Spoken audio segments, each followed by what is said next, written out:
인사하겠습니다. 꽹가리는 풍물, 목이 탈 땐 우물, 성도님은 우리 교회 선물하십니다. 시작.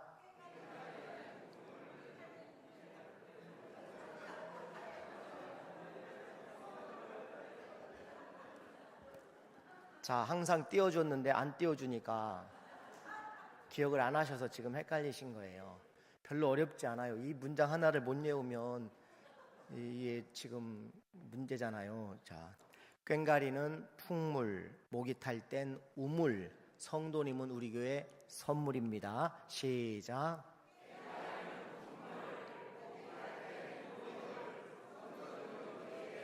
선물. 가슴에 손을 얹고 함께 고백하십니다. 하나님은 우리의 예배를 기뻐하심을 믿습니다. 하나님은 우리의 예배 가운데 임재하심을 믿습니다. 하나님은 예배를 통해 가장 확실하게 말씀하심을 믿습니다. 아멘. 다 아는 이야기입니다. 현대인은 세 여자의 말을 잘 들어야 한다고 하지요. 첫째는 어머니입니다. 둘째는 아내입니다.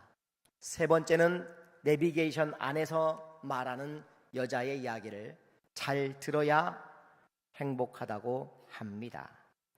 내비게이션 누가 개발했는지 모르지만 정말 좋은 발명품 같습니다. 옛날에는 지도를 들고 다니면서 물어 목적지에 갔지만 지금은 사실 길에서 물어볼 사람도 안 보입니다. 그리고 물어봤다가는 자칫 간첩이나 혹시 나를 대시하는 건가 하고 오해를 살 정도가 되었습니다. 목적지를 입력만 하면 가장 빠르고 안전한 길로 안내해주는 기계. 그런데 만약 우리가 안내를 무시하고 다른 길로 들어섰을 때에는 어김없이 내비게이션은 이런 말을 합니다. 경로를 이탈하셨습니다. 새로운 경로로 재탐색합니다. 아마 익숙하게 들어보신 멘트일 겁니다. 성경은 하나님의 GPS입니다. 다른 곳에 길이 없습니다. 내가 곧 길이라고 말씀하셨습니다. 하나님 아버지께로 나아가는 유일하고 확실한 길은 오직 예수뿐이라고 성경은 선포합니다. 성경 전체가 바로 그 길이신 예수님을 가리키는 이정표의 역할을 하는 것입니다. 오늘 우리가 함께 나눌 말씀의 주인공 요나 선지자는 하나님의 GPS의 안내를 무시하고 경로를 이탈했던 사람입니다. 하나님께서는 분명히 그에게 목적지 니느웨를 알려주셨지만 전혀 다른 방향 다시스로 가는 배에 올라탔습니다. 하나님의 GPS는 계속 울립니다. 경로를 이탈하여 재검색합니다. 경로를 이탈하여 재검색합니다. 오늘 하나님의 경로를 이탈했던 요나의 모습과 그럼에도 불구하고 그를 끝까지 포기하지 않으시는 하나님의 열심을 함께 묵상하며 우리의 삶을 돌아보는 시간이 되기를 간절히 기대해 봅니다. 첫째로 요나는 왜 경로를 이탈했을까요? 제가 좀 성경을 삐딱하게 들여다봤습니다. 삼각관계 때문입니다. 사랑하는 사람이 있는데 삼각관계라면 불편하겠지요. 짝사랑이 참 좋은 사랑입니다. 돈도 들지 않고 마음껏 누릴 수 있는 사랑입니다. 그런데 삼각관계는 심각합니다. 돈도 들고 스트레스도 만만치가 않습니다. 여기에 한 사람이 결국 죽어나가야만 하는 그런 데스매치 같은 사랑이 삼각관계의 사랑입니다.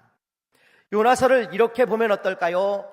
하나님을 무척 사랑한 삼각관계의 요나. 요나는 하나님을 사랑했습니다. 적당히 사랑하지 않았습니다. 하나님께 완전히 몰입한 사랑을 했던 사람이 바로 요나였습니다. 본문 3절을 보실까요? 여호와의 얼굴을 피하려고.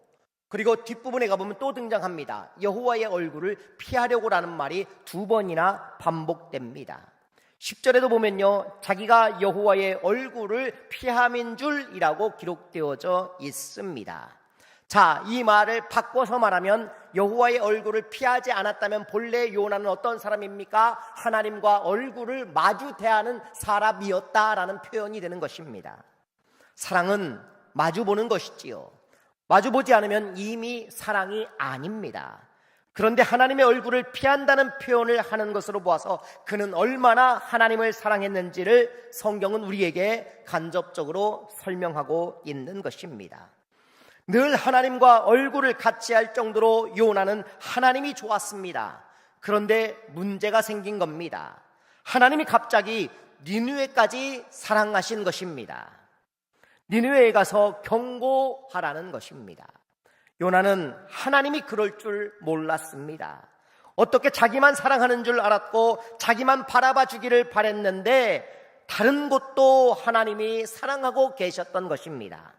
그들이 바로 참을 수 없는 사람들, 견딜 수 없는 사람들, 니느웨 곧 이스라엘을 가장 괴롭혔던 바로 그 아수르 민족이었던 것입니다.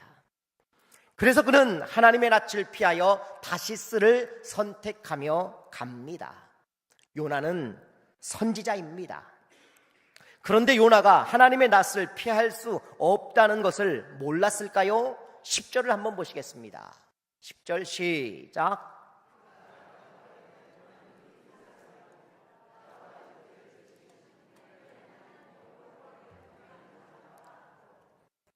아멘. 여러분, 요나가 배에 선장이 물어본 겁니다. 왜 당신은 여기서 잠을 자고 있습니까? 이렇게 우리가 피해를 보고 있다 이 이야기를 하니까 당신 어디서 왔습니까? 당신 생업이 뭡니까? 제비 뽑아서 요나가 됐거든요. 그랬더니 나는 히브리 사람이요. 이 히브리 사람이라는 말은 무슨 표현입니까? 이 표현이 바울에게서도 드러난 표현이거든요. 이 말은 단순히 이스라엘 사람이라고 말하지 않고 나는 율법을 지키는 사람이다, 이런 의미를 담고 있는 것입니다. 종교색 짙은 히브리인이라고 말하고 있는 것입니다. 그리고 그는 바다와 육지를 지으신 하나님을 고백하고 있습니다. 바다와 육지를 지으신 하나님 여호와를 경외하는 자로다, 이렇게 고백하고 있다는 것입니다. 여러분, 이 말의 속뜻을 우리가 읽어야 합니다. 여러분, 요나는 왜 다시스로 가는 배를 탔을까요? 하나님을 포기하는 것일까요? 천만의 말씀입니다. 하나님, 나 이제 더 이상 예언자 할 수 없습니다. 직업을 버리는 것입니다. 그의 의사표현, 그 삼각관계 때문에 요나는 단단히 지금 삐져버린 것입니다. 그래서 진짜로 그는 하나님의 얼굴을 뒤로 하고 다시스로 가는 배를 탔다는 것입니다. 이것이 요나의 삼각관계를 보여주는 사랑 이야기입니다. 그런데 요나서를 보면 묘합니다. 왜냐하면 1절에 이렇게 나오거든요. 여호와의 말씀이 아미떼 아들 요나에게 임하니라, 이렇게 기록되어져 있습니다. 이 틀은 바로 예언서에 자주 등장하는 틀입니다. 스가랴 1장 7절을 한번 보시면요, 베레가의 아들 선지자 스가랴에게 여호와의 말씀이 임하니라, 비슷한 바로 예언서의 틀을 우리가 볼 수 있는 것입니다. 그런데 재미있게도 요나서에는 예언서인데 예언보다는 한 사람의 스토리가 훨씬 더 많아 보입니다. 어린아이들도 재미있게 읽을 수 있는 요나의 이야기가 훨씬 더 많다라는 것. 왜요? 하나님의 사랑 이야기이기 때문입니다. 이스라엘뿐만 아니라 이방인도 사랑하시는 하나님, 우리 모두를 사랑하시는 그 하나님의 이야기가 바로 요나의 이야기이기 때문입니다. 하나님은 우리를 독점하시는 분이지만 우리는 하나님을 독점할 수 없다라는 걸 여러분 기억하시기 바랍니다. 두 번째, 요나의 경로 이탈은 왜 이런 일이 벌어졌느냐? 자신만 모르기 때문입니다. 3절을 한번 같이 읽어보겠습니다. 시작.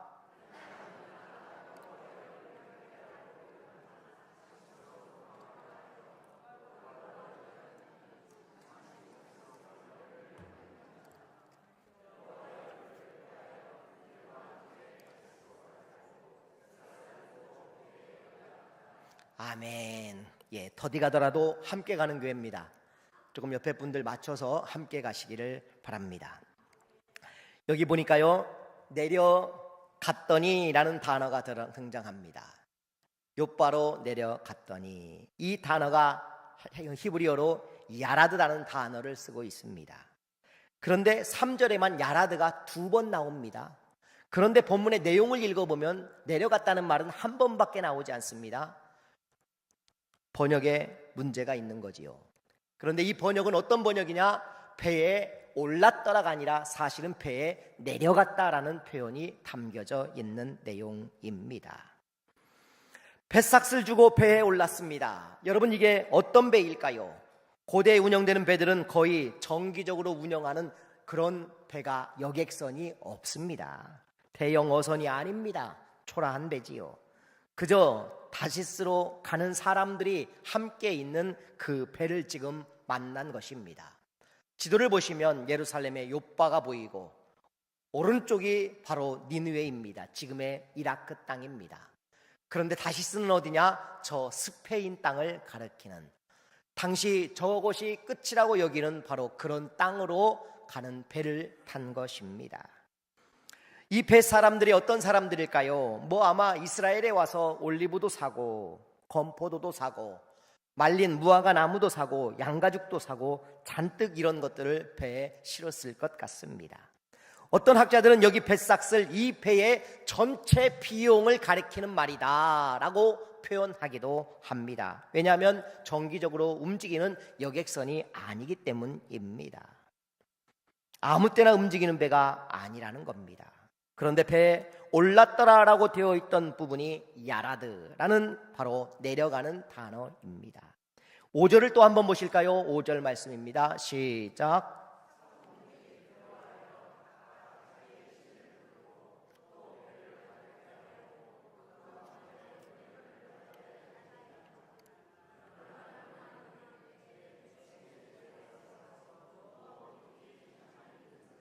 아멘.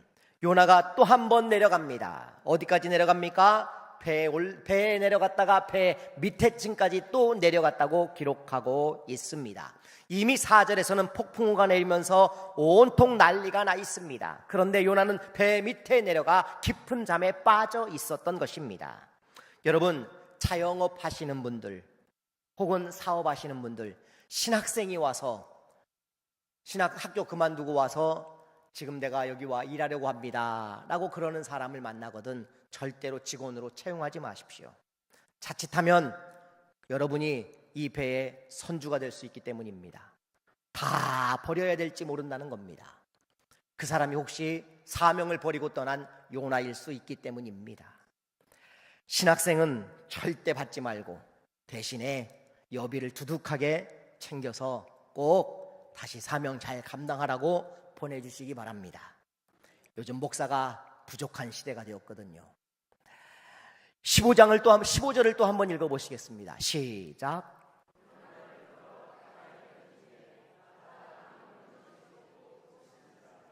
아멘. 여러분, 요나가 제비 뽑혔는데 자기를 던져달라는 겁니다. 이게 말이 됩니까? 그때라도 무릎 꿇고 회개했어야지요. 그런데 아직도 회개하지 못합니다. 바다에 던져달라고 합니다. 그래서 배 밑바닥에서 다시 어디로 내려가는 겁니까?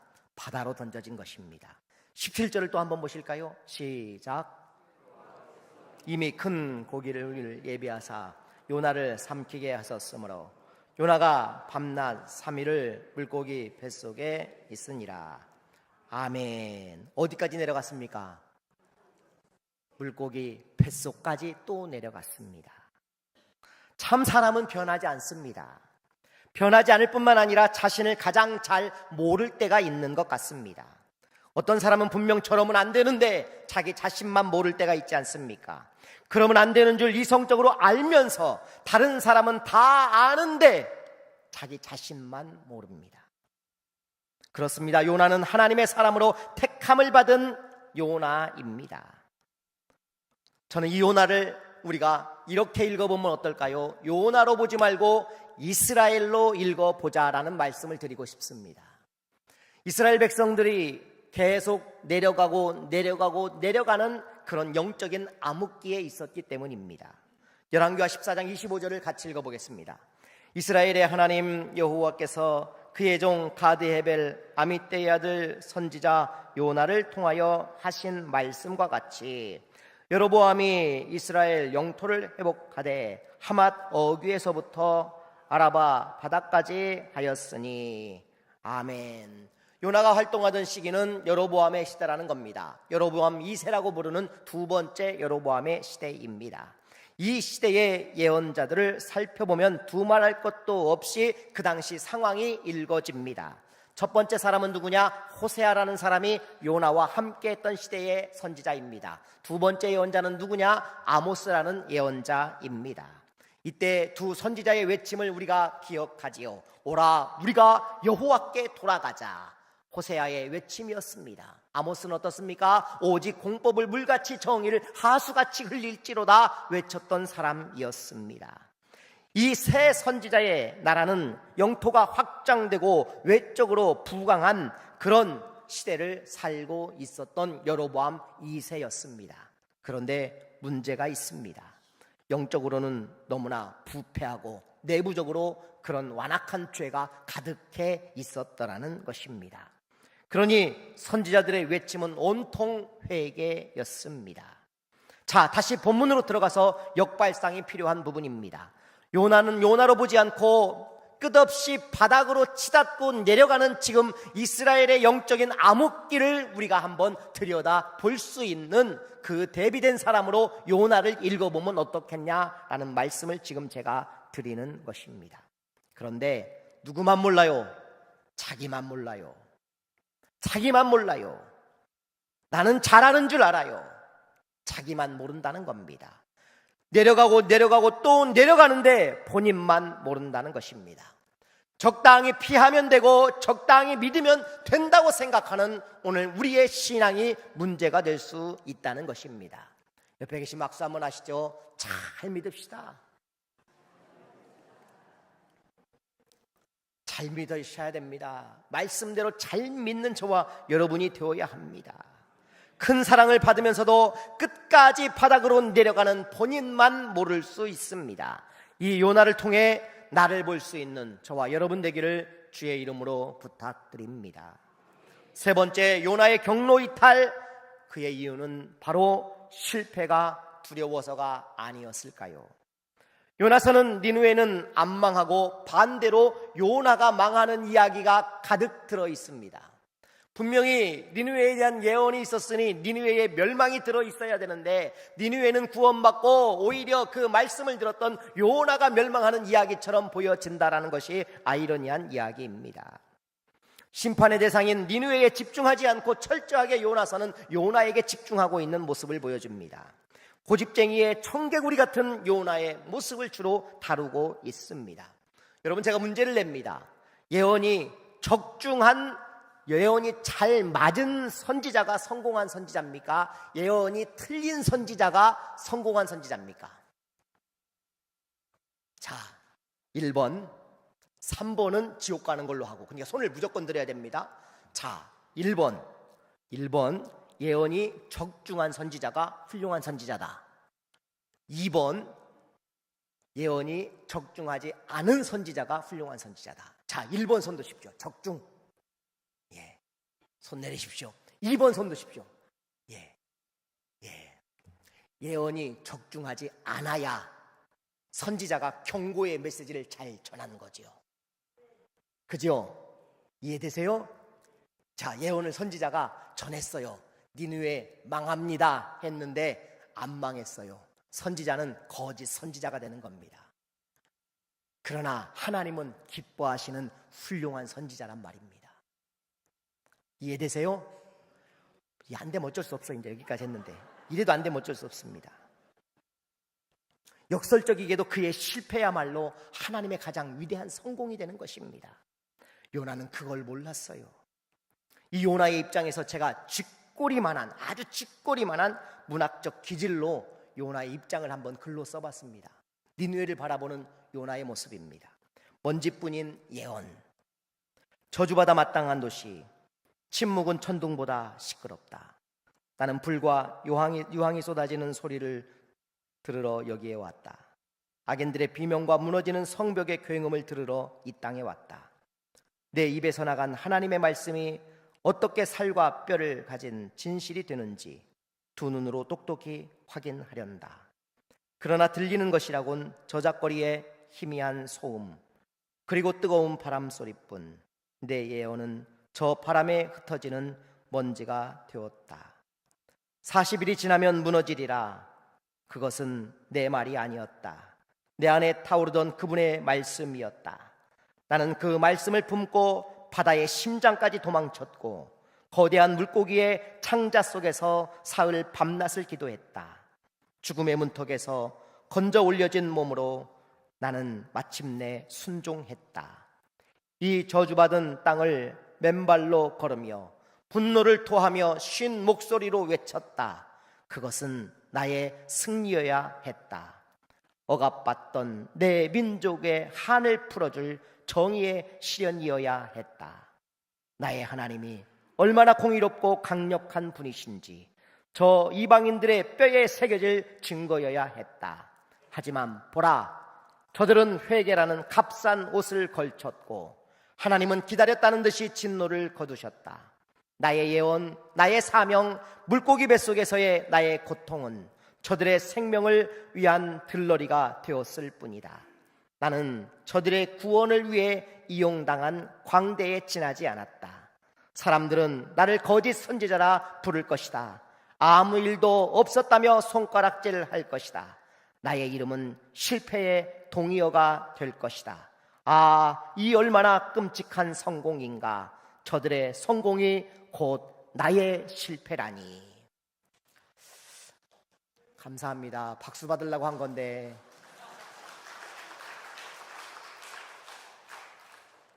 그렇습니다. 요나는 실패자입니다. 그런데 진짜 요나가 실패한 것일까요? 늘 요나서를 보면서 고민이 되는 지점이 있습니다. 요나는 회개했을까라는 질문입니다. 요나서 8장을 한번 보시겠습니다. 요나서가 거의 끝나는 마지막 부분입니다. 시작. 해가 뜰 때에 하나님이 뜨거운 동풍을 예비하셨고 해는 요나의 머리에 쪼이매 요나가 혼미하여 스스로 죽기를 구하여 이르되 사는 것이 아멘. 사는 것보다 죽는 것이 훨씬 낫겠다고 이야기하는 요나입니다. 거의 마지막 부분인데 회개는 어느 한 구석에도 살필 수가 없습니다. 그 다음에 나오는 내용은 하나님이 요나를 혼내시는 장면으로 끝을 맺습니다. 그대로 본다면 요나의 사명은 부끄러운 사명입니다. 징글징글하게 꼬장을 부리고 불평과 원망만 늘어놓다 말아버린 선지자의 모습입니다. 그런데 저는 이런 요나의 모습이 참 좋습니다.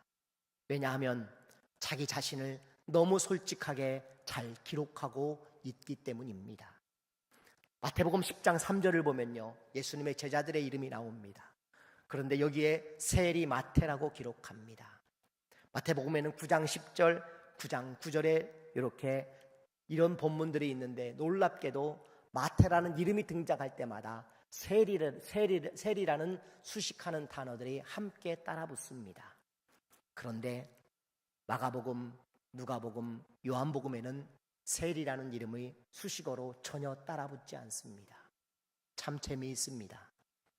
본인만 아는 그 세리라는 직업을 굳이 거기에 자신을 솔직하게 기록하고 싶었던 것은 진짜로 그가 회개했기 때문이 아니겠습니까? 같은 맥락에서 저는 요나서가 그럴 거라고 생각합니다. 요나는 자신의 모든 불평, 원망, 짜증까지 솔직하게 기록합니다. 자신이 얼마나 나약한 존재인지 솔직하게 서술합니다. 요나가 어디서 죽었을까요? 그의 무덤이 있는 장소가 요나의 가치를 알게 합니다. 요나의 무덤은 놀랍게도 니느웨에 있습니다. 그 땅에서 죽은 선지자입니다. 그렇게 싫었던 아수르의 수도 니느웨, 2014년 7월 이슬람 극단주의 무장단체였던 IS가 요나의 무덤을 우상숭배의 장소라고 파괴했습니다. 그런데 그 파괴된 무덤의 바로 아래 자리에서 놀랍게도 고대 아수르 제국의 궁전이었다라는 사실을 발견하게 되었습니다. 어떻게 된 것입니까? 그렇습니다. 요나는 니느웨 사람들이 존경하는 인물이 되어버린 것입니다. 그리고 왕궁에 모실 정도로 소중한 존재가 바로 요나였지 않을까 생각이 듭니다. 기독교, 유대교, 그리고 이슬람까지 모든 종교에 존경받았던 한 인물, 요나입니다. 요나의 무덤은 원수를 향한 하나님의 자비가 인간의 증오를 이기고 용서와 화해라는 아름다운 열매를 맺는 하나님의 사랑의 이야기입니다. 하나님은 오늘 또 우리를 실패할 예언자의 자리로 저와 여러분을 불러주십니다.